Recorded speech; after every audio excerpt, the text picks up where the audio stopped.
Yeah, it's funny. People always assume that I know the amount about America as they know about New Zealand. Yeah. But in their defense, I've had like American TV, all my films TV, all my cultural Yeah. references from when I was very small has come from New Zealand. So my American history geography is pretty good.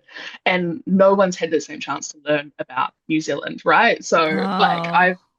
I've had an unfair advantage there. Yeah. Well, yeah, I always like I'm like I don't want to assume I know America we like stick our like little fingers into all the world's pies, but like I never want to assume that you know. My knowledge of New Zealand is the What We Do in the Shadows movie Good. and Okay, love that. Lord of the Rings, obviously. Yeah. Yeah. It's usually those frame of reference for people for Americans for New Zealand is usually, oh, there's four. It's the All Blacks rugby team, if they're sport inclined, in Yes. haka, Lord of the Rings, and sometimes I like to say, and it's the truth, I've never seen it. So as a New Zealander, don't really know anything about it. Um, I mean, I get it. I've never read the book. I don't like the books. I've tried. They're incredibly boring, but I I love the tried movies.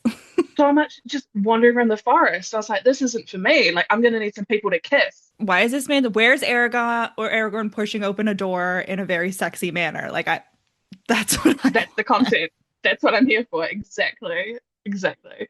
The other thing is Jacinda Ardern, our former prime minister. Yes, Yeah, yes. those are usually the things Know that about her. Yeah. Yeah. And the rugby, like, I'm not a sports person, but I am like a men with thick thighs person.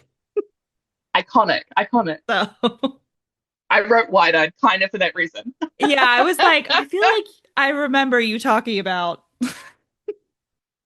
I mean, I think I've watched like three sports games in my life, but same appreciation for like rugby thighs and I put this in wide-eyed.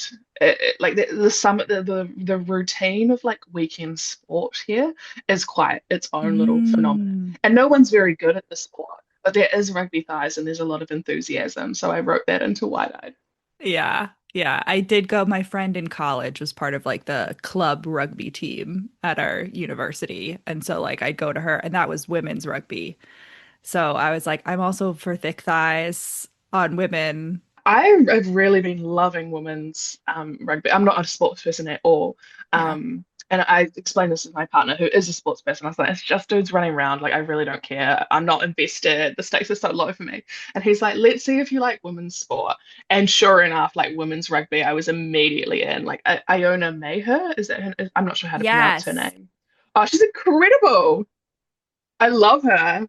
What an icon. The day that I found out she was straight, I was devastated. I was It like, seems incorrect. Like, we you lost know, an not to icon. we lost an icon. Not to ascribe anyone else their sexuality, but I was like, No. that one threw me for a loop. I Yeah. was I was like, like, what are do you you mean? sure? Like, maybe you're bisexual? Please? Yeah, Me acting like absolutely. I have a shot with like this very famous, very beautiful athletic woman.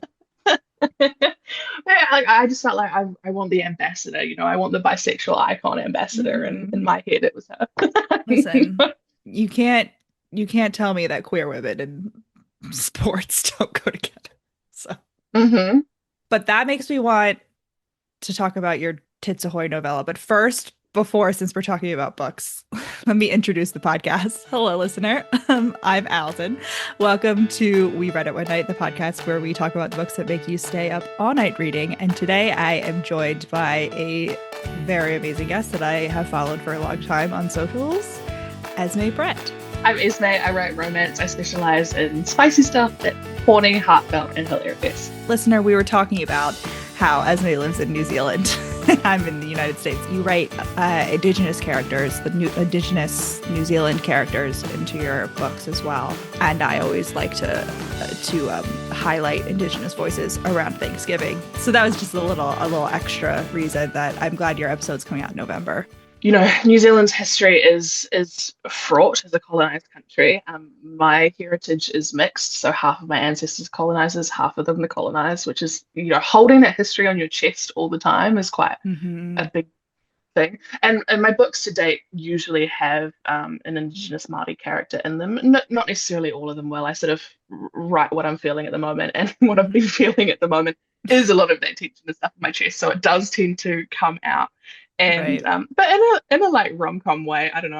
I kind of it's something Yeah. that's on my mind all the time. So it comes up in these little ways that I feel are like very Yeah. genuine and very present. And but I try to stay to genre. I don't go into too many deep tangents on colonization.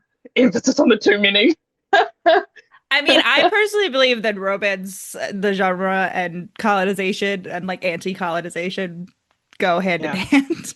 But I do too. I do too, like, definitely. but you also, before I introduced the podcast, we were talking about queer women in sports, and I just want to highlight your I I should have actually looked up what the real title is, but in my head it's your Sapphic Tits Ahoy. Look, because that's what you said you call it. Yeah, What's it really called? it's called Winter is Coming.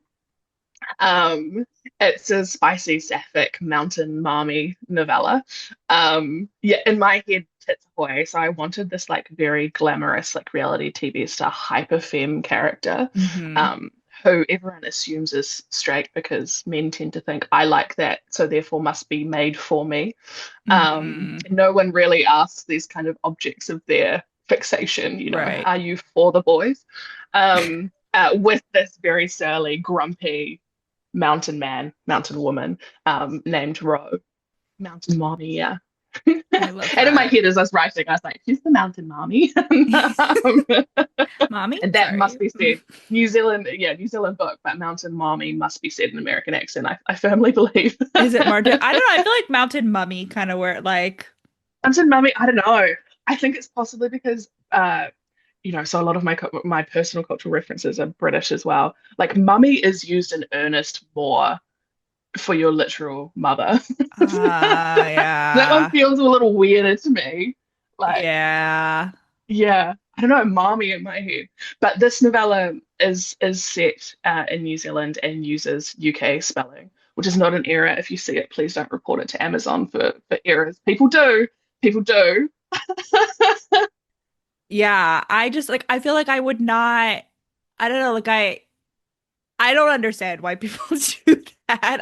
I'm like, I don't understand how you don't automatically clock. Like the last time that I didn't understand that there were different spellings and different dialects of English was when I was like 8 years old, visiting my family in Serbia and like speaking to one of the neighbor like girls that lived by my grandparents, and she was like showing me her spelling book, and I was like, that's not spelled correctly because I was 8 years old. Because But you're I feel eight, like yeah. when you're an adult reading this, you see a U, leave it alone. It didn't hurt you. Leave it there. Don't touch it. Yeah, absolutely. Most my full length ones are set in a mix of New York City and New Zealand, and they use US spelling. Um, and like I was saying to you before, Alison, like you do get because so much of our movies and television is either British or Yeah. American. Like we have all those cultural references. Kind of, you don't even realize you're absorbing them, but you Right. are. And it Right. wasn't as hard as I thought it would be to swap and write for an American audience. There's a few things that slip by, but I have American beta readers. It's always the really I should find my list actually. I have a big list of like the words that I will use in my American books that I need to go back and To pull out. And it's the translate. most niche things. It is really like for my brain, it's like speaking another language, and I have to make sure I know Yeah. where I'm speaking and how I'm doing that. Yeah. Yeah. I'm writing a series at the moment. I'm considering a pivot into dark romance. It'll be like dark Ooh. romance, like dark rom-com, like there'll still be some humor in there. Like a Butcher and Blackbird kind of. Exactly. Very like lights out, the best Ellen as Mhm. well. So like dark, but with a like little sardonic twist. Yeah. And I'm currently tossing up whether I set that in New England or England. Yeah, really can't Hmm. decide. And I haven't got that much longer to figure it out. I need to make my decisions pretty quick. Well, I feel like if you're doing something violent, I mean, I feel like New Englanders can be really scrappy in my experience. I'll bill it. The scrappy book, the They scrappy tend you to be win. really scrappy. Like they'll be holding their like cup of Dunkin' Donuts coffee and they'll tussle with you. I love a tussle. The word tussle is such a good word. Tussle should be Yeah, used I more. love it. Have a little tussle. Give them the old one too. All right, so because this episode is coming out in November, I realized this morning that November is also often called No Shave November, which is very important to the theme of this episode, listener, because we're talking about mustaches. Mustachioed men in romance, which is, I just feel like every other cover, like I see coming out, and your like recent novel, Wide Eyed, has this too. And I was like, I saw that cover and I was like, okay, this isn't just me like clocking mustaches because I like mustaches. Like, I was like, there's something going on here. What's going on with the mustaches in romance? Yes, absolutely. I feel like there's been a little mustachioed resurgence. I've been seeing it more and more and more, but I particularly, we cannot embark on this episode without shouting out Beth and Ali Parker because they have been like hyping for mustache being on covers for ages and ages. Be in her books and Ali Parker. Okay, And I was like, is it B in her book? Because I know that she be in her likes books. mustaches. Yes. Yeah, and they have been like riding hard for mustachioed men on covers. And it's a particular interest of mine. As I say, I think one of the first things I decided when I was planning Wide Eyed, which is the second book of my holiday family series, I knew that Mike needed a mustache. The kind of premise of that series is opposites attract, and it's a Kiwi and an American, Hmm. and hard opposites. So someone like very down to earth and someone like very scattered. And in the Yeah. first book, it's a burlesque artist and an ethics blogger. Um, Ooh. yes, Ooh. and she's got a very, very flexible approach to morality because she's like, just get the thing done. I don't know. And he's very earnest. He's like, this is Yeah. proper conduct, what you should be doing, and Oh, I love that and like then it buttoned dives up man into and he is, but he's also from inherited wealth, so it digs into that kind of thing of like yeah. certain values or morals when those have never been tested, and it's Yeah. always those people who like to tell you what you should Right. do and how you should do it, right? Right. Right. Yeah. So that's the first book, and then the second one is a Kiwi farmer who's one heck of a himbo, like barely has two thoughts to rub together, um, much like his rugby thighs rub together. Um, and Lissa Lux, who's a very chaotic, scattered fashion influencer. So as those opposites paired together, and I knew from the beginning that I wanted Mike to have a mustache, and part of it was because it's always been more common to have like we call them a dirty mo in New Zealand and Australia. I don't know why we have to cast shame on it that way. There's nothing dirty No, I about a love mo. it's like dirty. For me, it's like dirty as in sexy. That's how my brain's Yeah, interpreting it. and like to be honest, it's always in New Zealand and Australia. It's a dirty mo, dirty mullet combo usually. But I'm not as pro it's mullets, I will say, as mustaches. and it's sort of been held as like a kind of an icon, part of the bogan iconography, I guess. And I feel like I could say that because Mm. I am a bit of a bogan. But it's nice to see romance novel covers embracing the dirty mo and dirty in the right way. Um, so yeah, Mike is on my mustache man list, and yeah, I have a folder of lists of books with great mustaches, and half of that is down to Ali and B's great Hmm. recommendations. Yeah. Yeah, yeah. I tried so hard when I was looking for books because listener, as always, we're going to recommend some mustachioed heroes.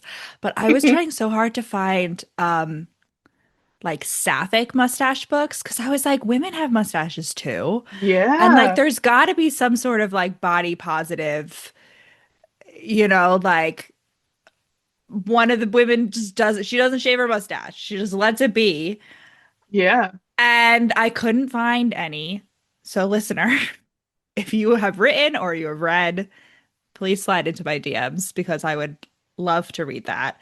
But yeah, so unfortunately, all of mine, they are men with mustaches, but that's okay. They're still cute. They're still sexy.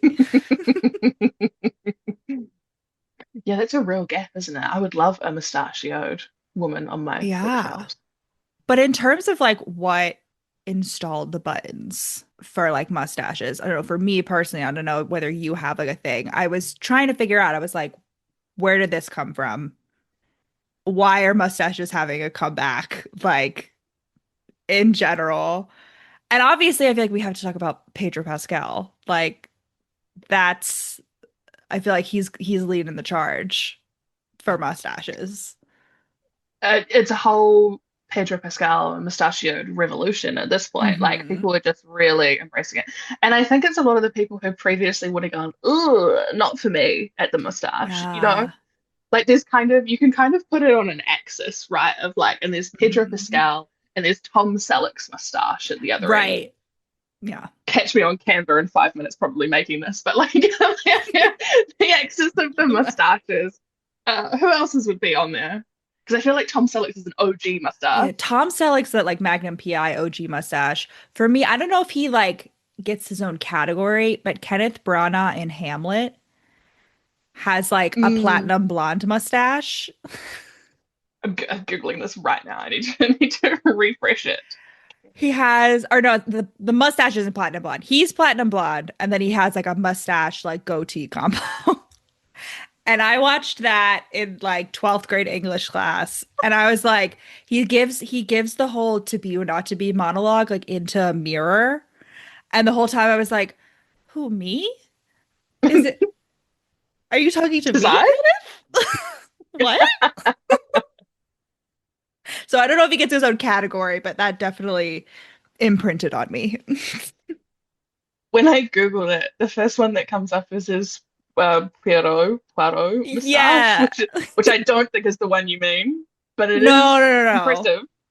It is impressive. I was like, I did remember that after I remembered Hamlet. I was like, wait, he was also an Agatha Christie. I was like, you know what, that mustache just works. Maybe it's just Kenneth Branagh or like, Maybe it's Kenneth Branagh.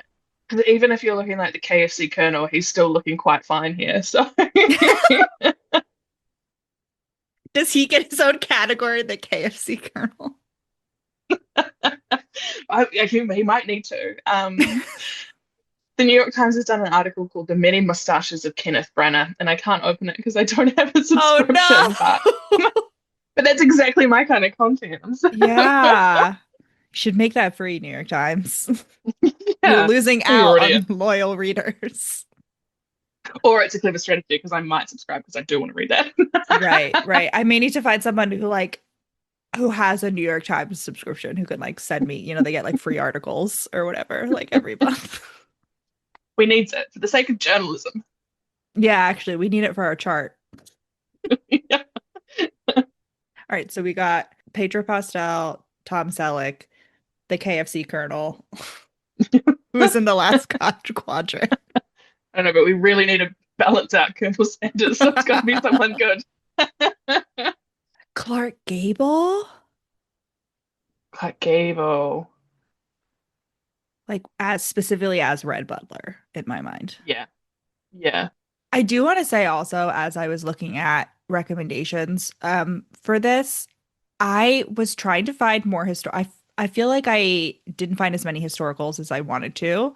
Um, and I specifically in my head, Simon Hunt from Lisa Kleypas's It Happened One Summer and Tom Severin from Lisa Kleypas's Chasing Cassandra. In my head, they have mustaches. I I couldn't find totally agree. textual evidence. I totally agree. I did a control find in like both of my ebooks and could not find a reference to a mustache.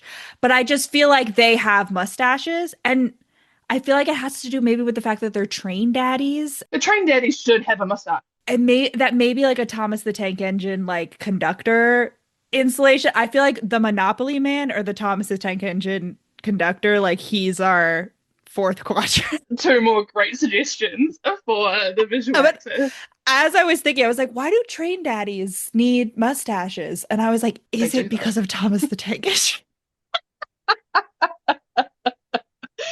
Oh, the mustaches that made us. Oh, but you know what? They're in the Victorian era, train daddies. And Hmm. Victorian men were all into like facial hair of all sorts. Yeah. And I'm right there with you on that one. And I firmly believe that Tom Severin had a little pocket mustache comb also, because that would need to be impeccably groomed at all times. I love And Tom little Severin. scissors. He's got little scissors too, so he can Little just trim like trims. real Yes. quick. And then like Hmm. eventually Cassandra does it for it. And we've seen Where's that? sexy beard shaving scenes. Yes. Where's the Now I need sexy mustache. like mustache trim? Yeah. Come on, Lisa Kleypas. Give us that bonus content. We deserve Lisa, it. come back. You've been Come silent back. for real long, and I think this is your opportunity to make a big comeback. Absolutely. I couldn't agree more. In historical though, uh, icon in so many ways, but a bunch of Beverly Jenkins heroes have Yes. mustaches, which Hmm. I've really been enjoying. Yeah, I have Um, Indigo on my list because he's got a mustache. he's got a mustache on there. I want that original cover so badly. A little like I was gonna say New Zealand law drop. That's not it. It makes it sound more fun than it is. But I'm holding a paperback of Always and Forever by Beverly Jenkins in my hands, and Hmm. it's got a lovely couple on the front, and he's got a mustache, and it's a great book. Um, when I was growing up in Aotearoa, New Zealand, there just we weren't romance novels in the Hmm. store. You could not get them. There would be some like category mills in Boone, Hmm. usually the New Zealand and Australian imprint, and then there would be historicals in second-hand shops, so thrift shops. And that was it. So you could not get them. So like finding and this like copy of Beverly Jenkins is like so precious to me. I Oh, got that when I was very young, and it's like being treasured. It's gone through every house move with me. as it should Um, be, yeah. the things I would do for a copy of Indigo with the people on the cover is like, especially if it was embossed, Oh my God. those books, that era specifically of covers, oh, love them. I want what I want is a tender is the storm, like The butt cheek one, original. hmm Yes, the like he's hmm fully nude. Like she's I the only love thing that. keeping him from flashing. Her boobs are the only thing keeping him from flashing. We used to be a proper society with proper clinch covers, half of which had mustached men on them. What Oh, happened? take us back. I love those covers. I do often hear people saying, and however you feel about illustrated covers, I don't really have a feeling about it, but I Yeah. miss clinches. So my cover wide-eyed. So it's the cover for Eye Candy, is a clinch cover that's illustrated. And I Yes. wanted it to be as like sexy as I could get away with in an illustration. And I was like, and her robe is falling off, and titties are out, and it just looks like they're 2 seconds away from Yeah. hashing. And my cover designer, Lily Ragadipa, she was like, "Say no more. I've Yeah. got this." And you know I what? She understood the assignment, listener understood the looking at that. assignment. Yeah. I love them, and we used a whole bunch of the 1950s and 60s lifestyle illustrators. Yeah. My Yes. favorite. I have my offices full of those. I love. They were so Yeah. the women were just so hot, and the men I guess are there, but like the women are so They're also hot there. in those. I guess. Yeah. If they Probably a little bit of must. an us. Yeah, Fine. it's probably pretty obvious where I start with my storytelling. Like when I'm plotting a story, I'm like, I have that idea Yeah. for a woman, and I know what that's like. Those are the books I want to read. Like, I would like a man to also be there. And like Yeah, I would like a man with like tree trunk thighs, possibly some facial hair, who yeah. loves getting cunnilingus. And that's all I want. I don't care anything else is like window dressing. That's an add-on. Absolutely. Yeah. Start there. That's the like foundational stuff. 100%. One of my favorite tropes in MMCs, and yeah, I'm pretty transparent that I always start. I have like concept and I know who my female lead is. And Hmm. then in other books, there's two female leads, but I always start with one woman and then I figure it out from there. Yeah. And it's a much slower process in finding who my MMC is if I have an MMC. With Mike, he came pretty clearly because he's kind of every Kiwi dude that I grew up with, really. Um, and I took all the best parts of them, not Yeah. to completely glamorize. I took all the best parts of them. But my favorite trope for like my micro trope for an MMC is one that I gave Mike, which is when they ride hard for women they don't want to fuck. So like they actually have a degree of empathy and care for, and women who Right. aren't related to them are women who they don't want to fuck. So it Yeah. was quite important for me for Mike to have female friends, Mhm. and to be a good man to those female friends and to be a safe person. Um, Yeah. because I just think, that quality, the bar's on the floor, right? Like the bare minimum is to be a good person. But like, I love seeing that in romance novels as well because I do think it's kind of the dark side of one of my favorite tropes, which is the like he hates everyone but her, which I Yeah. love as a trope, but it's hard to let go of that element of like I really dislike men who are only nice to women that Yeah. they, Yeah. want something from. Um, Yeah. and one of my favorite books to do that really well, that like will ride hard for women that he's not sexually interested in, is Tessa Dare's, I think it's The Governess Game, where they have like a whole Mm. fisticuffs thing, and he's defending the honor of a friend. And I'm like, Yeah. I love that. And historical does that so well. I don't feel like we get enough of that in Yeah. contemporary. We got the one example I can think of it. Well, Tessa Dare, first of all, is like a master at work. Like Come whatever back. she's writing, she knows Yeah. how to write a man. The one Yeah. example in contemporary I can think of is in Anna Huang's Twisted series. The first book, Twisted Love, the hero Alex in it is very much like he hates everybody but her. Listener, we've done a whole episode on it. You can know my my opinions on it there. I liked that book, but he's also like insufferable. But later on, when he like makes cameos in the rest of the books, because it's all about like a group of girlfriends, um, he's very much like I hate everyone her, but also like I like you because you're her friends, and like I'll do you favors, fine, I guess. Like I'll use my I billions love that. to help you, fine. And he's like falsely grumpy about it. Like that's what I like a man who's like, But fine. does the good thing. Yeah. Yeah. How the mighty have fallen. Yeah, that's charming. That's Yeah. a charming. Yeah. Yeah. How the mighty have fallen, exactly. That's what like the man isn't humbled. Like I don't want it. And ideally, yeah, ruthlessly humbled in the course of the book. Yeah. Exactly. Exactly. Hmm. One of the examples that I had, this is my only other historical besides Indigo by Beverly Jenkins, is It Happened One Fight by Maureen Lee Lanker, which is, I brought up Ooh. Clark Gable before, but it's like the guy on the cover is Clark Gable. He's Clark, like with the mustache. But it's like, because it's Golden Age Hollywood. And it's, that story about, Keanu Reeves and Winona Wilder like accidentally getting married for real on the set of Dracula. So No, like but yeah, fantastic. so on the set of Dracula, it was like an actual priest and like they did the full wedding ceremony. So like technically they are like spiritually married, like under the Catholic Church rules, like I guess. But Fantastic. the writer took that inspiration and put it in this movie where like it's these two people who like were co-stars and accidentally got legally married, and like the heroine is like trying to marry someone else in like a lavender marriage if I'm remembering correctly. But and then she's like, they're like, wait, you can't get the marriage certificate, like you are already married. And she's like, excuse me. And like they're like rivals, like enemy. Like she doesn't like him. He's obviously been secretly pining for her, and she just like violently humbles him every single time she sees him, which is what I want. Fantastic. Yeah, but Fantastic book. I think the other historical thing I could think of was, and it's not on the cover, and it's been a long time since I've read this, so I could mhm. be wrong. But I think Judith Ivory's The Proposition with the Mm. Mick the Rat Catcher hero. I think he has a mustache. I could be That wrong. So fits people can tell perfectly me with that. a character named Mick the Ratcatcher. I've never read that one. Like I know Judith Ivory, but I haven't read that one. I hope I'm right. Otherwise, I'm just Just gonna add it to my making this TBR. up. I just feel like anyway, like either way, it's the what, it's the same thing as like Simon Hunt and Tom Severin. Yeah. Spiritually, someone named Mick the Spiritual mustache. Ratcatcher has the mustache.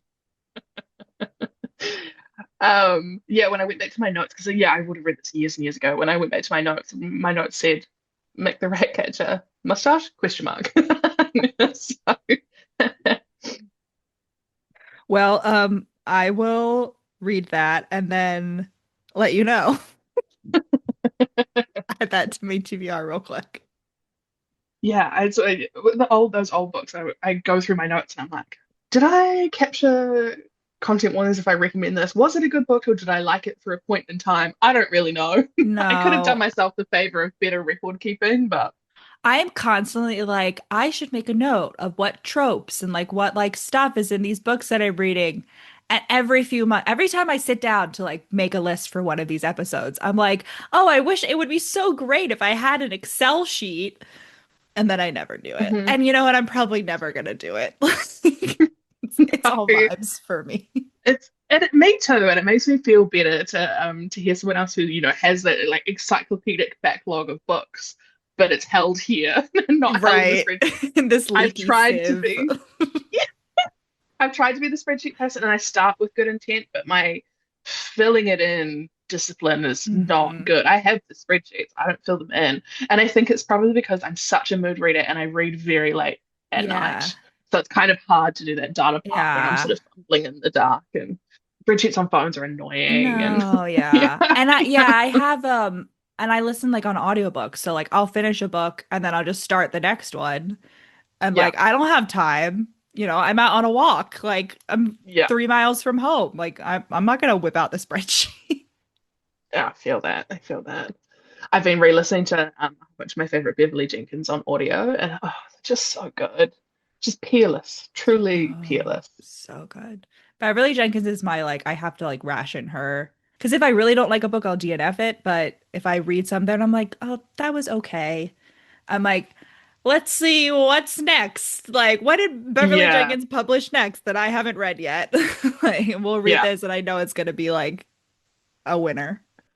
I do the same thing with Kennedy Ryan. Another one of my favorites, Kennedy Ryan, incredible. Hmm. Um, but I have to go slow.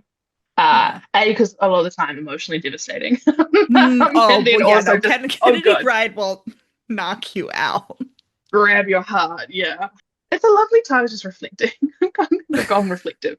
And it's like so lovely to have access to books more easily than I did as a young person. Hmm. I like to have audiobooks, to have like Kindle really did. I mean, boo Bezos, Hmm. but Kindle really did change my life as a reader because I Yeah, could get the books that I wanted to read. I could read romance, I could read spicy stories, right. which weren't on shelves here. And then changed my life again when I could, publish what I was writing. And I always thought that like I wouldn't be able to be a writer because I lived in New Zealand and I wasn't seeing a lot of New Zealand Right. authors write what I wanted to write. And there's quite a few doing it now, lots and lots and lots of Yeah, I was thinking like there's kind of been a mini boom of, and of course now I yeah, can only think of you and India Holton, but I'm sure there are others. Like if you didn't, if I didn't put yeah, myself on the spot. There's been like a little boom of like New Zealand and like Australian authors. yeah, yeah. We've got an amazing cohort and there are more bookstagram influencers and book TikTokers doing New Zealand and Australasian kind of content as well. Um, so there's lots of places to find. I didn't realize particularly when I wrote Wide Eyed, because Eye Candy is the first one in the series and it's set Hmm. in New York and it's got a Kiwi protagonist and an American MMC. Um, and then Wide Eyed is set here. And people told me, like, okay, people who aren't New Zealanders won't read a book set in New Zealand, a contemporary romance set in New Zealand. And I was like, Odd. but I want to write that. so, but I want to do it anyway. And it's that brat impulse of like, you say no, I say Yeah. yes. Yes. Yeah. You're like, well, now I want to do it more. Now I want to do it more. Um, and it's hard to doing contemporary set in New Zealand is hard, and I do think it's probably there's less appetite for it. And when I was writing it, I went through a process of like my friends who live here who are American, particularly if they've been here for a long time. I'm like, how did you find coming here? Like, I know big cultural differences from my point of view, but I'm really interested Hmm. in your experience coming here. Um, and a lot of it, one of the thing that stuck out to me the most, and it became a theme of Wide Eyed, was people saying that like New Zealand is a lovely country and people are nice and warm and welcoming, but it's very hard to crack them and make deep friendships. Hmm. Like they're very lovely on the surface, but it's really hard to go past casual chit chat and it's really hard to go into Hmm. deep friendship. And that made me reflect about myself too. Like, oh man, is it hard for me to make deep friendships? Am I like that? Like, I don't know. I kind of feel in this process of writing books, you end up like spilling your Yeah. guts out all over the pages anyway. And I was like, do I do that with people? I probably don't as much. And it did really make me Yeah. reflect around like how people connect and what we want from interactions and what brings us joy. And that concept of community is strong in these books. And I Mhm. hope that it gives people a bit, people who haven't been to Aotearoa New Zealand, a bit of insight into this place with the things that we're well Mhm. known for through other mediums like Taika Waititi or work like that and Fly the Concords. Like we're funny. I think we're funny. Yeah. Yeah. I think I'm funny. That's not too cringe to say. And then hopefully that comes through. But yeah, I really wanted to write a book set in Aotearoa New Zealand, a contemporary romance rom-com set here, and just kind of see. And future ones will be set in other places, but this is my Kiwi book, Yeah. I guess. Yeah. Yeah. I mean, that makes sense. Maybe it's like the Americans are like, ugh, they have universal health care. Like, I can't read about that. Yeah. Fair, fair, valid. So I unrealistic. understand that. Yeah, yeah. Yeah, I get it. I get it. I guess I just posited it as escapism in a few ways, but No, but I personally I'm like, I don't know. The setting I feel like very rarely influences whether I'm gonna read a book or not. yeah, me too. At least in ter like it's just in terms of like what city, what country. I'm like, I'm in it for the characters and them staying at an inn with one bed. Like that's all I care about, you know? Yeah. I think we have a very similar approach to how we read and what we read, Alison, because I'm the Yeah. same. I'm like, I'm chasing a particular vibe, or there was a premise, or there was Yeah. something. Sometimes I just like the mustache on the cover, like Sometimes I'm just like, okay. I yeah, mean, I will like there were two books recently that I was extra excited to read because they had mustaches on the cover. So, mustaches work. Right as you heard it yeah. here, put more mustaches in Put more books, put more mustaches, mustaches on covers. put more mustaches like in clinch positions. And clinch, I want more clinch. I want more clinch very much. I just love it. And like the painted like clint. I Yeah, would like that. beautiful. I've been gunning for painted covers to make a comeback. I don't have many like special editions or things because shipping here is a nightmare. Usually we Right. don't have them. Um, but what I would do for a special edition wrapped indigo with like the painted cover, Mm. that I would spend silly money on, on that. Miss Beth? Yeah, I'm one push away from spending silly money on my favorite books at any one point. So Yeah, I mean, one piece of like particularly good art, and I'm like, oh, maybe I should it's order me. that. Yeah. I saw on Threads recently someone being like, does cover art really work to sell books? And I'm like, cover art, getting like art done Yes. to sell books. And I'm like, it works on me. I love it. I Yeah. am so a goner for great art, really am. Yeah. Yeah, no, I recently pre-ordered Alexandra Vosti's Ladies in Hating and I can't wait to read um that. it's so good. Is it not out Oh, in New Zealand yet or my copy's coming. okay, okay, yeah. Yeah. Yeah, I pre-ordered it and like part of it came with like an overlay, I think they're called. Oh, With is it like pre-order cover art. bonus? Yeah.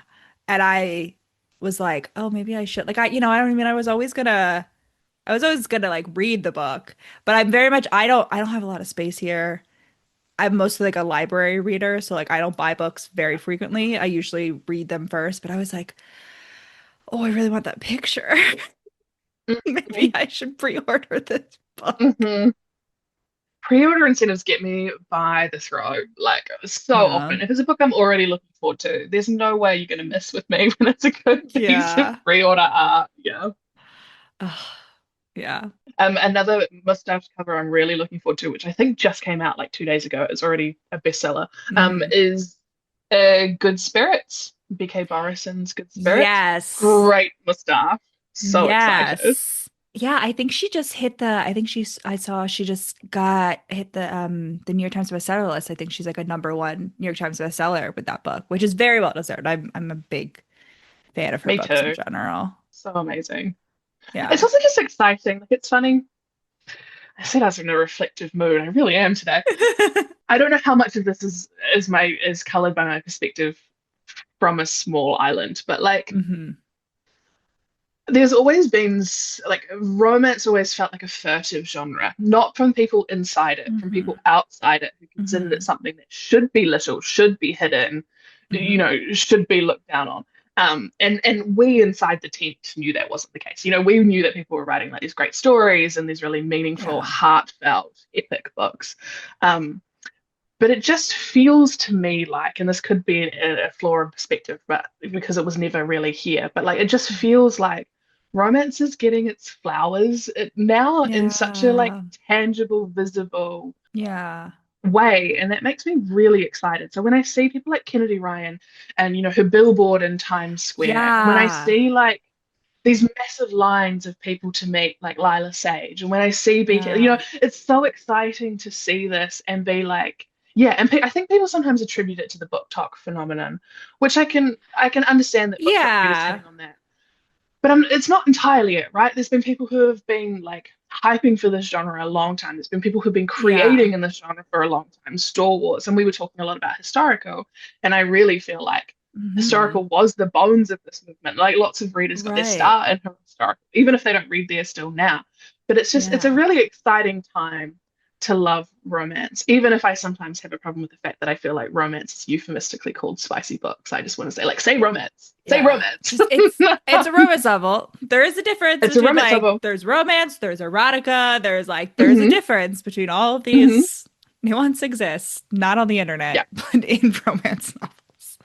Everywhere Yeah. else. Yeah, Yeah. totally. Yeah. Yeah, and I mean, as someone who like I've talked about on the podcast before, like I didn't really start reading romance until 2020 because I had a very hard, like very ingrained, not like other girls, like, oh, I can't read that, like it's shameful. You know what I mean? Like, even Hmm. though like I was a huge Twilight fan, like the things that I liked to read when I was a voracious reader as a child were All absolutely romance because of the coded. romance. And when I wrote fan fiction, it was literally a YA rom-com. Like the first novel I ever wrote was a fucking YA rom-com. Thank God I joined a book club and it was the first week of the pandemic, and we did The Viscount Who Loved Me, and I should have been working, but instead I was at home in bed with a copy for my book club, Yeah. like reading it 24 hours. But yeah, it's so easy, like you said, about for it to be like this secret, furtive, Hmm. ashamed thing. But then also like Hmm. what we were talking about earlier, like when someone tells you not to do it, like you want to do it more. And I think that's kind of what happened to me. That people told me like I should be ashamed of it, and then I was like, well, Hang on a actually, second. I'm gonna love it louder now. Fuck you. Yeah. Yeah, and it just makes me, I come back to this thought a lot, but like, shame is the most powerful tool of patriarchy, right? And Hmm. internalized shame is the most effective weapon.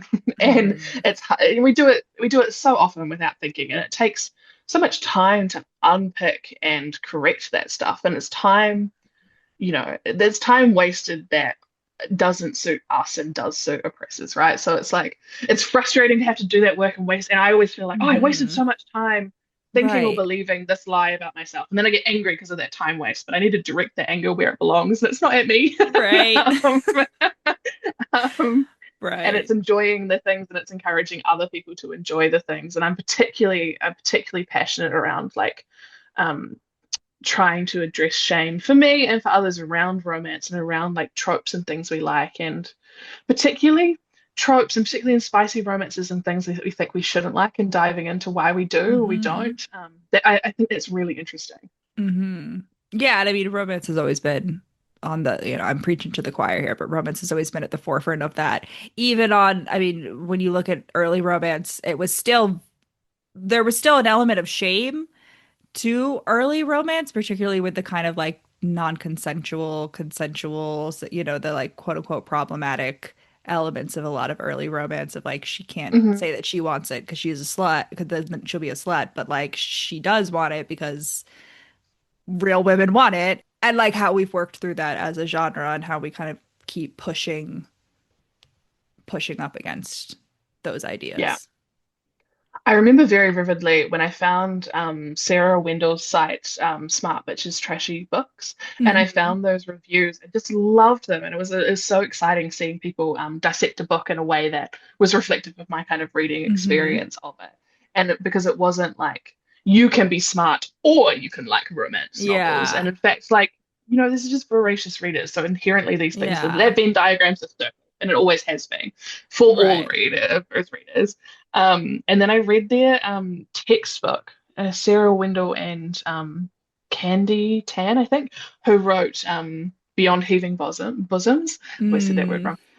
And they spoke specifically around like those bodice rippers and the consensual non-consent and the like kind of shame Yeah. element of it, which contextualized it in history for me in a way that Yeah. I really hadn't grappled with before. And when I read that, it's like, oh, that makes so much sense. That makes sense of where women were at that point in Yeah. time in the 80s. I mean, thinking about like women could just have credit cards, I think, in Right. the US. You In, know, yeah, I think how like it's like massive? 1975, like we 70 finally got to have something, them. yeah. Yeah. So these novels, it's all so linked. And I think some people thought that that was so regressive. And I'm like, no, no, I think that's progressive. And certainly, I don't know, I'm Right. very interested in romance novels history Yeah. and yeah, how we got to the Yeah, point we me did now. too. Right. And how like you have to look at things in context. I mean, Yeah, the same thing that you see, unfortunately, there are a lot of things that I feel like are trending in the genre that also reflect the more conservative, lines that our society is taking. So, I mean, yeah, romance has always been a reflection because romance is human relationships, and human relationships are the meat and yeah, potatoes. yeah. And it's why I feel so passionate as well about like seeing this conservatification of in lots of spaces, and romance is an Mhm. exempt from that. And seeing people pearl clutch and castigate and throw shame on spicy books in particular. Again, it's Yeah. that brat impulse in me that makes like, no, I'm gonna write something spicier then. Yeah. I'm gonna call my books horny and I'm gonna put tits on all the covers. Yeah. And I'm doing that in a way that Yeah. hopefully feels fun and exciting and makes the spicy for me personally. What I'm trying to do with my books Yeah. is make the spicy content fun and bright and interesting and exciting, rather than and in other genres I might take the swing, but like spicy being salacious and sumptuous and like all that kind of angle on it, Mhm. which is valid and exciting, and I'll probably do that at some point. But for now, I'm really focusing on like spice is fun, reciprocity of physical enjoyment is Mhm. fun, intimate engagements where everyone is safe and everyone has a good time is fun and lovely and bright and Yeah. exciting, and I'm so Yeah. passionate about that. Yeah, yeah, definitely. And yeah, and it's difficult because because obviously people, we can and should criticize the elements of the genre that are skewing more conservative, but then you also see people who are like, oh, all of romance is conservative, all of romance is, trad wife propaganda. And I'm like, what are you talking What about? are you reading? I'm like, just tell me that you've never read a romance novel in your life. Right. Like, The only way you can come to that conclusion is if you've never read one, right? Or yeah. you have zero critical. I don't know. Confusion. I am confusion. I am confused. But back to one of the other, I forget what. Oh, I think when we were talking about clinch covers, this is when it brought to mind. The Mm, book Left of Forever by Tara Dewitt um has a mustachioed man and is also very clinchy and like yes, just listener, I she's have it holding in it up my right little now. hands. Yes. But that was one where I was like, this is me positively judging a book by its cover the moment I saw that Hmm. cover. And I think the thing is I think I had tried to read a Tara Dewitt book before, or like I had, and I hadn't been a fan, like a huge fan of it. It just like wasn't for me. Mm. But I was like, that cover. I was like, Tara, This I'm covers diving back everything. in. And you know what? I love that book. The book was great. I have yet to start it. This is from my TBR pile. But the minute I saw this Very. cover, I was like, click, add to cart. Shipping? That's Yes. none of my Thank business. you. I'm paying it. Like, what shipping? I don't, With shipping. doesn't I don't exist. believe in We're just shipping. gonna teleport here. It's fine. Shipping it. Yeah, listener, that one's it's a second chance like couple that had high school sweethearts, like got married young, got pregnant young, like got accidentally pregnant, had the baby, got married. their kid's now going out to college. They got a divorce because he didn't want to go to therapy, basically. And like because they got married, because people who get married young like struggle to like grow with your partner a lot of the times. But so it's them like doing like a road, like hot, sexy road trip. He has a mustache. She has like Has a mustache. flowing blonde hair. Like she looks like a Has good mermaid. hair. Everyone has And they're good both in hair in their this book. 30s. Yes. Yeah. Yeah. Yeah. I think, yeah, they're like it. I think they're mid to late 30s. Yeah. Cause they're just like sending off their kid to college. They like drop their kid off at college and they're taking like a second chance road trip back to like see if they could repair their Some books, marriage. even from the premise, I can tell is going to punch me in the feelings, and I've got a funny feeling that this is going to be one of them. Without any spoilers, correct. You are unfortunately correct. So Oh, sorry. the last second chance I read was Kennedy Ryan's Second Chance, and I was like, oh, I'm not a big second chance person, but every single one that I've read has absolutely eviscerated my feelings, my soft feelings. So I Yeah. suspect this one's going to be Yeah. the Oh my same. God. Before I let go was like I needed like a week to recover. Laid me. That was the one. Yeah, laid me out. Absolutely laid me out. And I was listening to it on audio. So this picture me just walking around my kitchen, sobbing, like tears dripping off my Hmm. chin as I'm like trying to make my coffee. My partner's Yeah. like, "What's happening?" And I'm like, "Kennedy Ryan's happening. That's what's happening." Damn you, Kennedy. All right, so do you have another mustache wreck? Mustache Man is on my TBR. Is The Brave and the Fearless by, I think it's pronounced Dylan Oh. Dyer. And I read her Cinderella is Faking It, which I think is indie pub Mm. at first, but this one is trad pub. And it was really lovely. It was really clever Hmm. and beautiful. And I read it after I'd put Wide Eyed out, but her Faking Cinderella one has a similar theme to Wide Eyed in Hmm. that the FMC is having frustration and trouble with spicy times. And so The Brave and the Fearless is coming from her. I think it's coming soon and is an excellent mustachioed cover. Very good. Oh, Find a picture.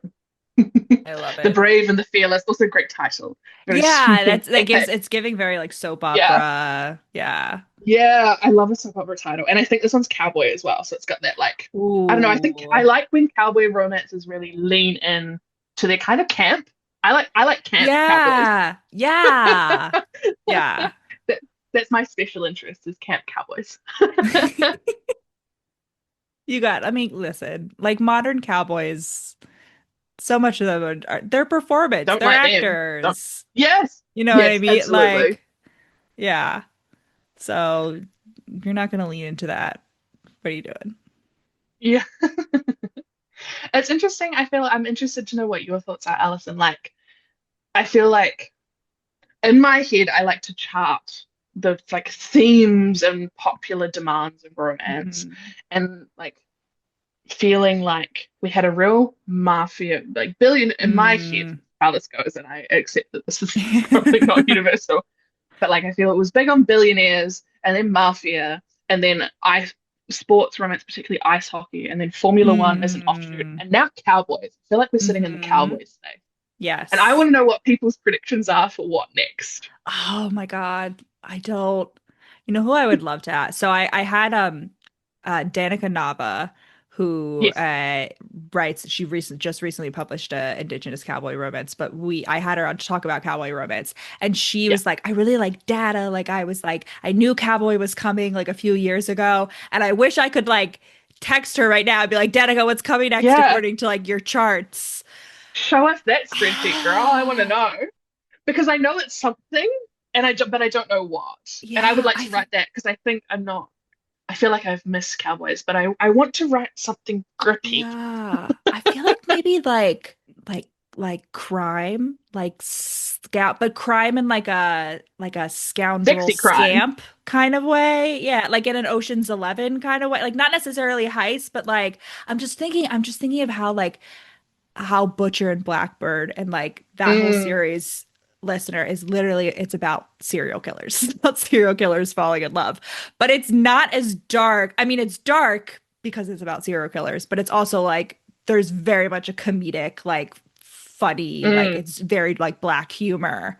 And I feel like that was just like so explosive. And like now with like the Louvre Mm. heist, maybe it's just because like I'm writing a heist, but I just feel like scamps and scoundrels. I love a scamp and a I scoundrel. mean, just like the way that our like the billionaires are winning, and I feel like people are really like turning away from billionaires. So Oh, I feel we're like done. the answer to this is people screwing billionaires over, you know? My first billionaire book was just under 300 pages of me kind of roasting billionaires books. Not billionaire books, roasting Yeah. billionaires, which put me in a pocket when I was trying to market it. I'd be like, it's a billionaire book, but But we but hate I roast billionaires. them. Yeah, Yeah. yeah. Yeah, totally agree. I think it's something, yeah, I want to know what the like concepty Yeah. thing is there for like Yeah, what's heisties. the yeah, because I feel like that's not specific enough of the way like cowboy, like or Yeah, mafia is. yeah, the category of the thing. I don't know. But I totally agree with you that it's because these trends always reflect where we're at Hmm. emotionally, right? So, like, billionaires in a financial crisis and mafia as we're emerging from that and lawlessness seems like Yeah. appealing. And, And you like know, monster romance is in there too. Like, Monster Romance, I forgot about Monster Romance, 100%. Monster yeah. Romance when real humans are giving us the ick. Um, yeah, Yeah, something heisty. Something I that don't know. speaks to that's got that like kind of feel like a very angry populace at the moment and like that sense of rebellion Yeah. feels appealing. Yeah. And I feel like something rude, something that feels gritty, because I know romantasy is huge right now. Like obviously we can't talk about trends Yeah, without talking, but I personally feel like romantasy is reaching the over saturation point, hey. saturation. It Yeah, feels to me seeing some of the romantasy coming out like we're reaching the sort of divergent stage of the YA dystopia of, that's a like 15 very good years way to put that. ago. Like I feel like we're reaching Exactly. divergent.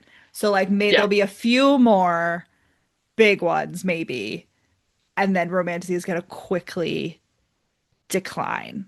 I feel like. yeah, Maybe yeah. that's just me because I'm like not a huge fan of romantic. Like I like romantasy, but sometimes like I'm like, I know that requires too much brain power to like follow your world building.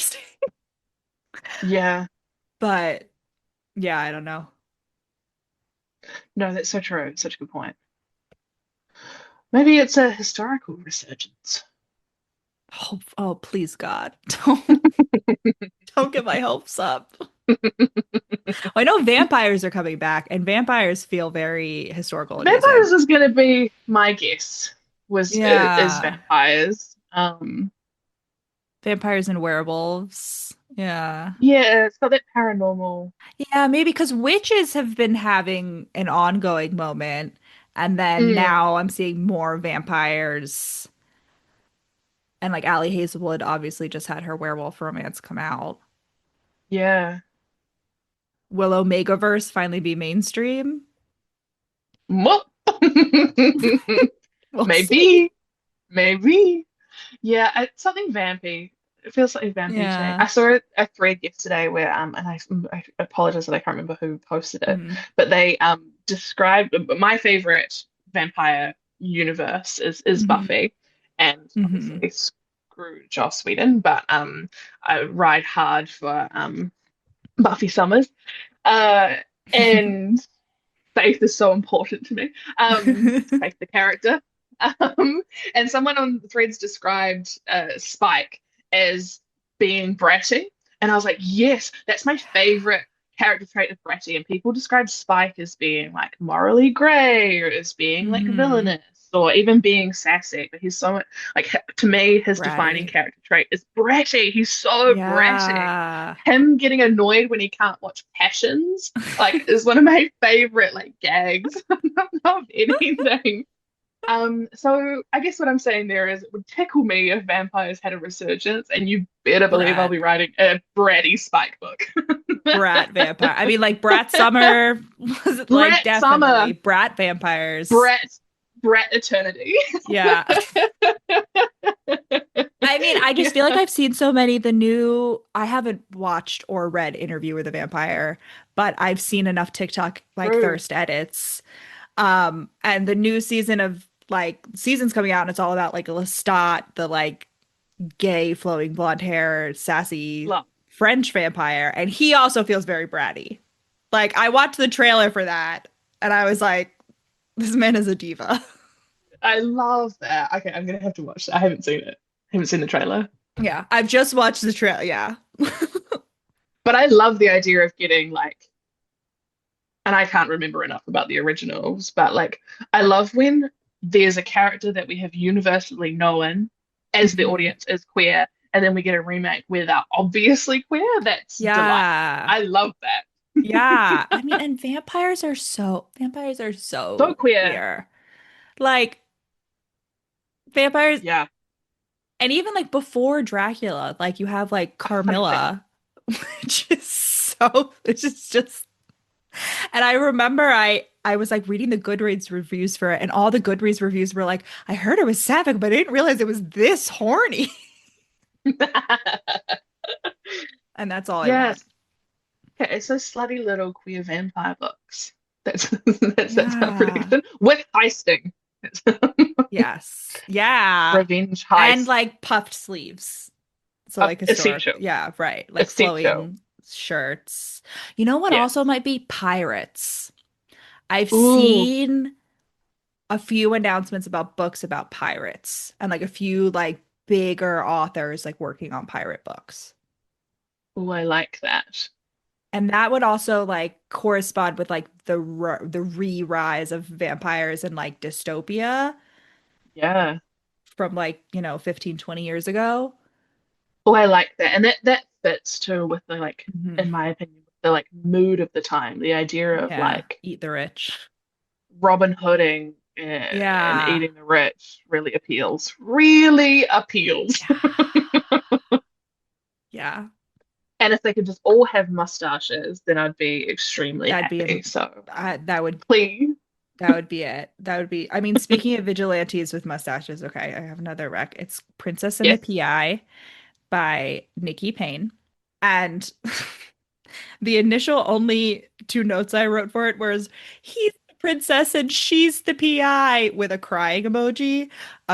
Even though it's not like in the book, the princess is the FMC and the like actual private investigator is the FMC, but like halfway through the book, I was like, no, he's the princess and she's the PI. Like she's the real investigator.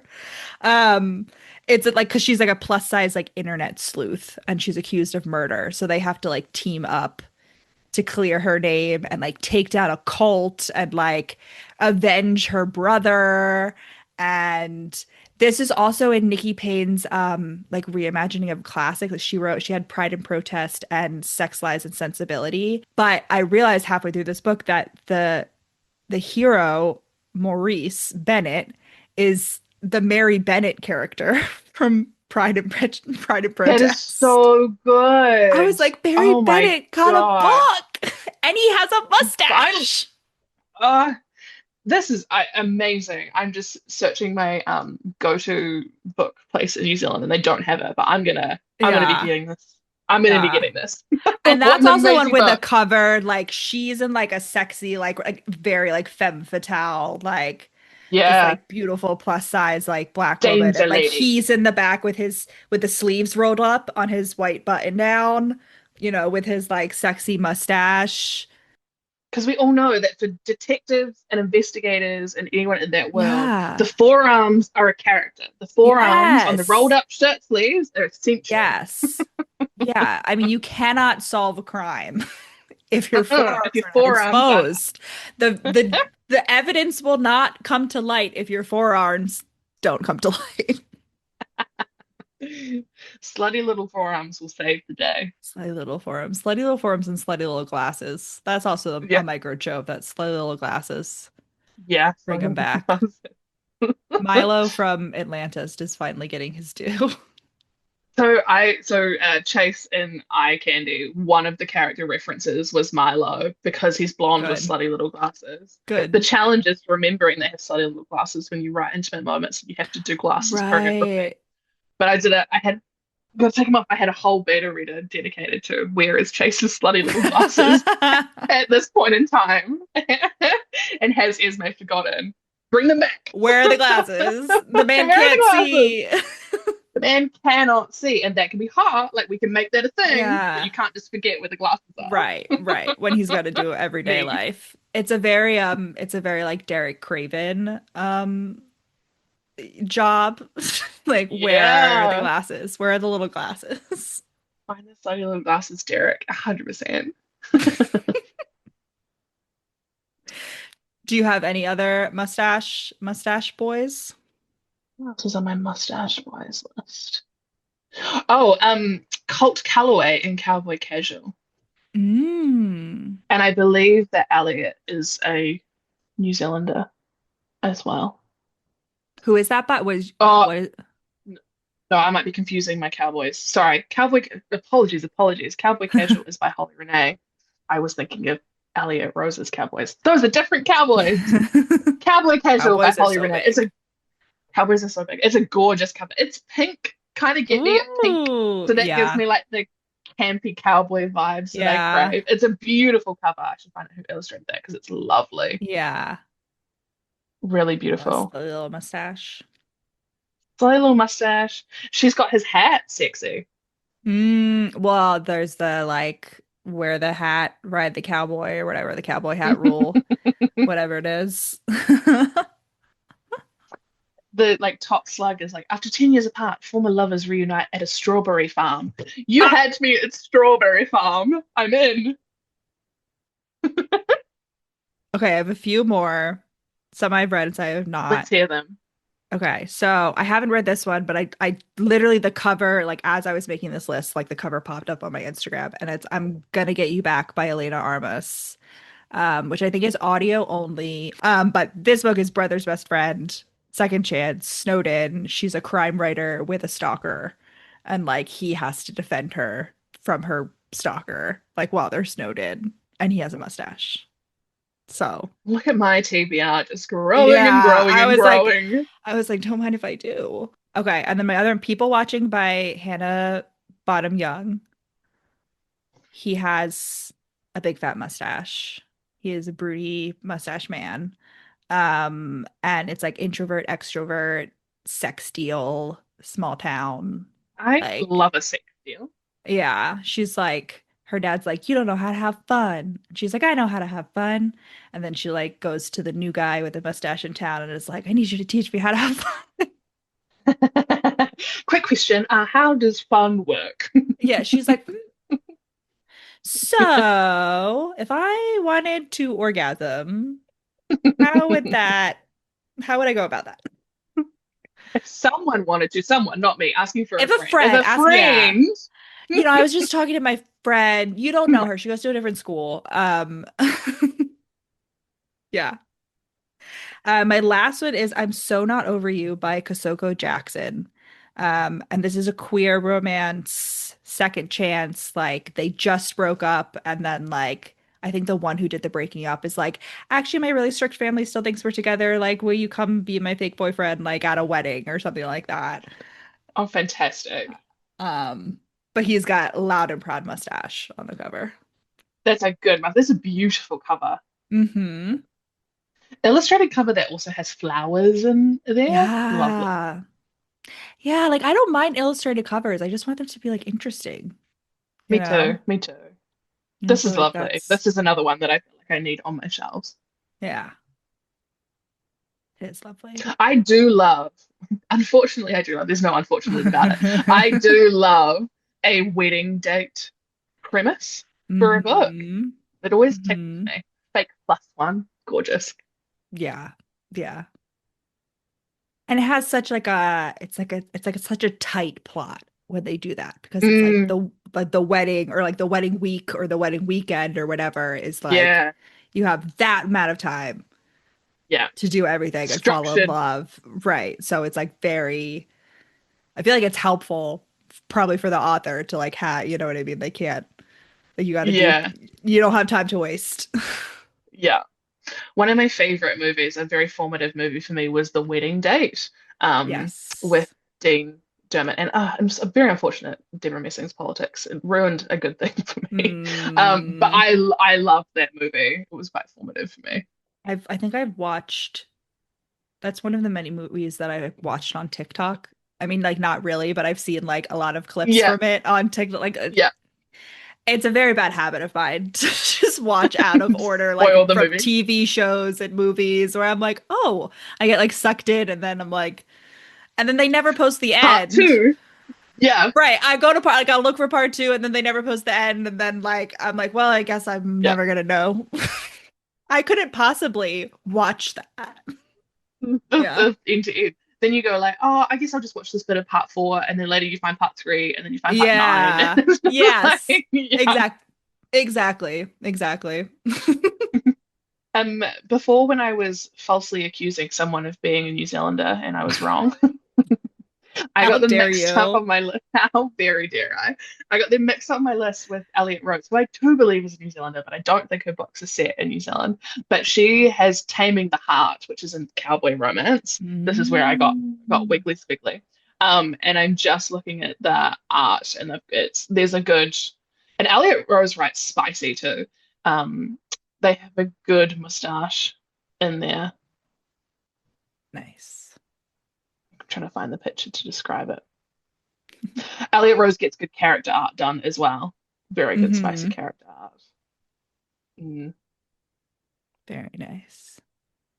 So many cowboys and mustaches. Like, So many cowboy, but like not enough, well, there could personally. always be more. There could You could always be always have more. more. I just somehow a mustache has got to be like good for, I don't know, keeping the dust out of your eyes or whatever. Whatever cowboys have to do. Now that's a curly one.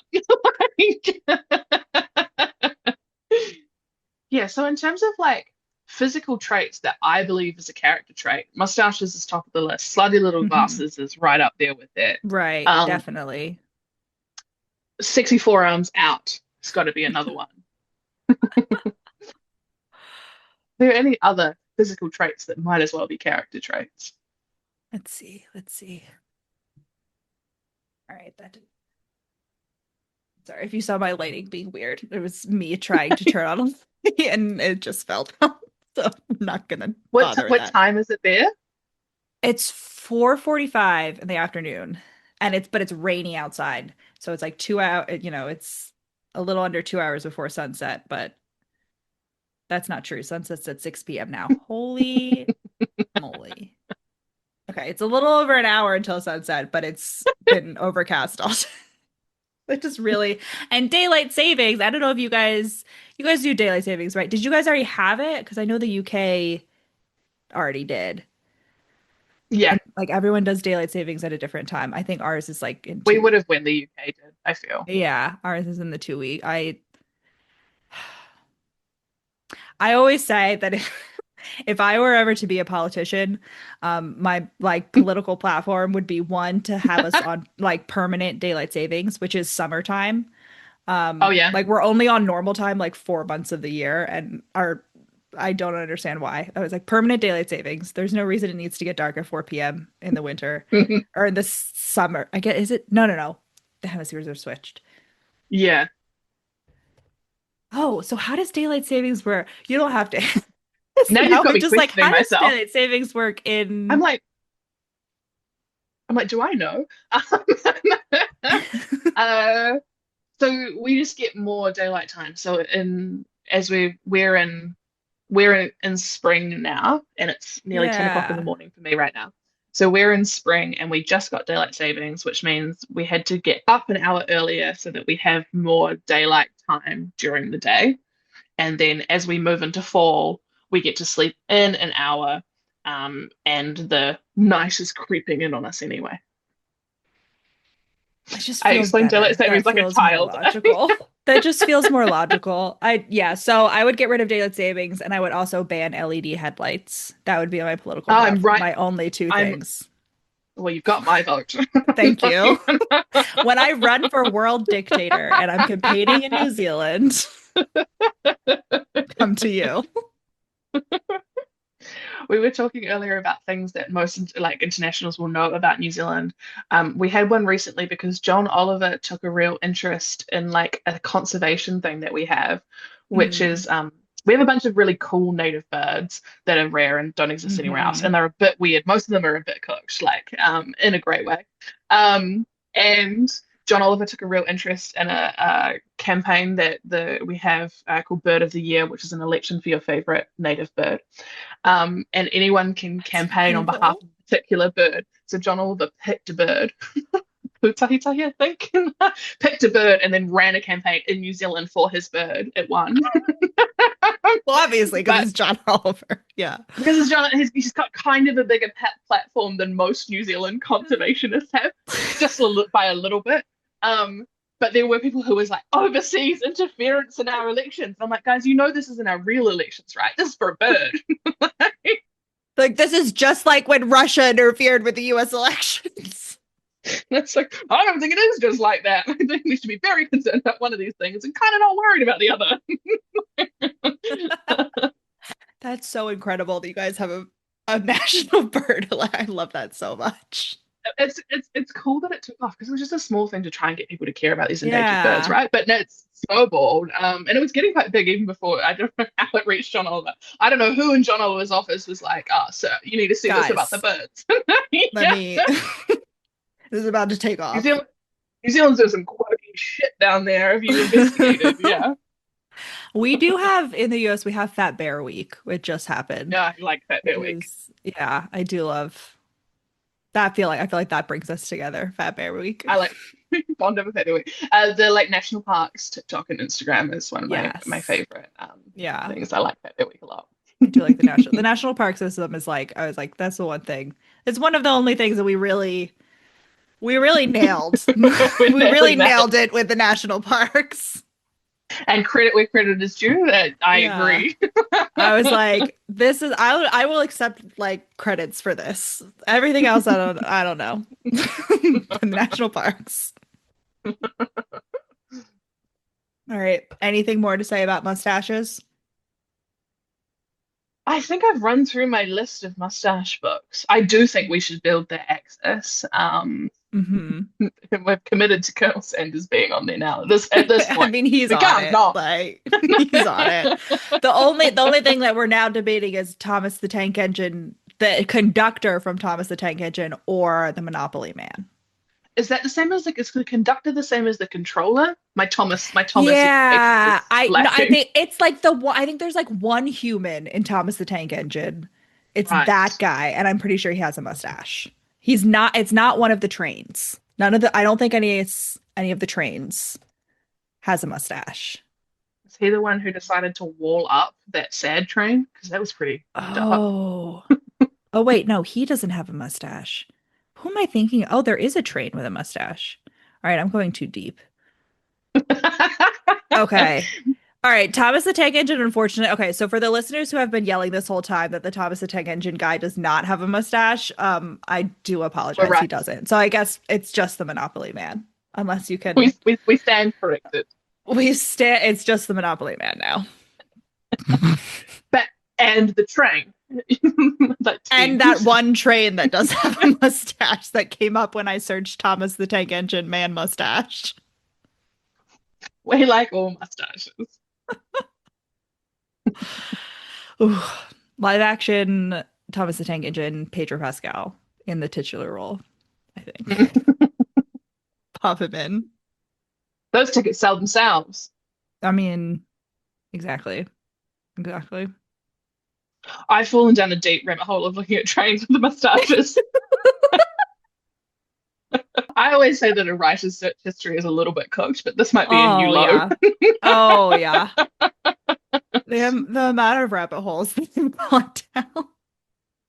Sometimes when I Google something particularly weird, I add a little like I don't know, like I think the FBI might be watching me or something. I add like brackets like for fiction. The train engine mustaches are just for fun, though. I shall not be adding a caveat to that. You're welcome, FBI agent. You get to see that. You get a treat too. You're welcome. All right. So you just had Wide Eyed come out, and winter is coming. I had to like cross out tits ahoy. You just had those come out. What's your next project?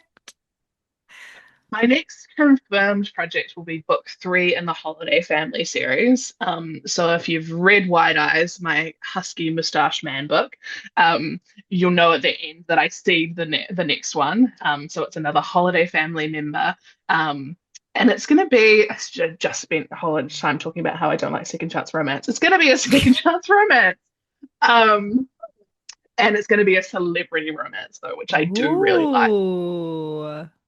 So I'm very excited about that, and it's going to be my FMC as a black cat personality. So I'm going to Oh, write I a love grumpy it. sunshine, I think. Yeah, Black cat, golden retriever. Love it. Will there be a mustache? Mike will pop up with his mustache. Okay. All right. Try to You can have convince, a. like every time he's there, he's like, hey, have you considered growing Have a you considered going mustache? Mo? Yes, and that can be his character, but he just thinks everyone You know else's what? lives would be better. They'd be happier if they had a I support mustache. that. I support I that. do too. I do too. You can have that idea for free. Thank you. I thank you. I will acknowledge that. It'll be in the credits. The next one is book 3 in the Holiday Family series. It'll be opposites attract. It'll be a Kiwi and American protagonists, and I'm not yet sure where that will take place. Somewhere. Maybe just on an Somewhere, airplane, like exclusively on airplane rides between New Zealand and the United States. a bottle episode, and the whole thing takes place in the Yeah. plane. They Yeah. both get upgraded to like one of those like Emirates like apartments in the sky kind of plane seats. Yeah. And I feel like Yeah. you could really, that's like, how long is that flight? Like 20 hours? Is there a direct Yeah. flight? It sure is. And it's like, yeah, 2022. Yeah. Bonkers. And on that note, where can they find you? So my books are available on Amazon. We're shortly about to go into KU. We're not there yet, so for the moment they're Mhm. available wide, in print and in paperback. Um, and you can find me at my website, which is esmebrett.com, or on Instagram and TikTok, where I'm at Esme Brett Books. Wonderful. All right. Thank you so much for having me. Thank Yeah, you, thank you so listeners. much for Thank coming you, on. This was Allison. so much fun. Have a good So much fun. day. That's still Thank wrapping you. my. It's sunny and yeah, it's early in the morning. Oh, So yeah, have a good summer. You've just got all the luck. All right. Bye. thank you so much. Thank Takite, you. bye. Bye. Wow, that was so much fun. Esme was so much fun to have on, and I'm probably going to, speaking of research spirals, I'm probably going to be going to research how daylight savings works in New Zealand versus the United States. As always, you can find us on Instagram, Threads, and TikTok at We Read It One Night, or you can email me, we read it one night at gmail.com, or slide into my DMs, especially if you have that sapphic mustache romance that I've been hoping for. Make sure to drop a rating and review wherever you're listening. And when you're listening, if you could like download the episode while you're listening, that is like seriously the best way to support the podcast, to help it like get recommended to other people. And it's so very, very easy. But thank you so much for listening. This was a lot of fun. If you're in the US, happy almost Thanksgiving. For everyone, happy holiday season. And for everyone in the Northern Hemisphere, stay warm. Godspeed, comrades.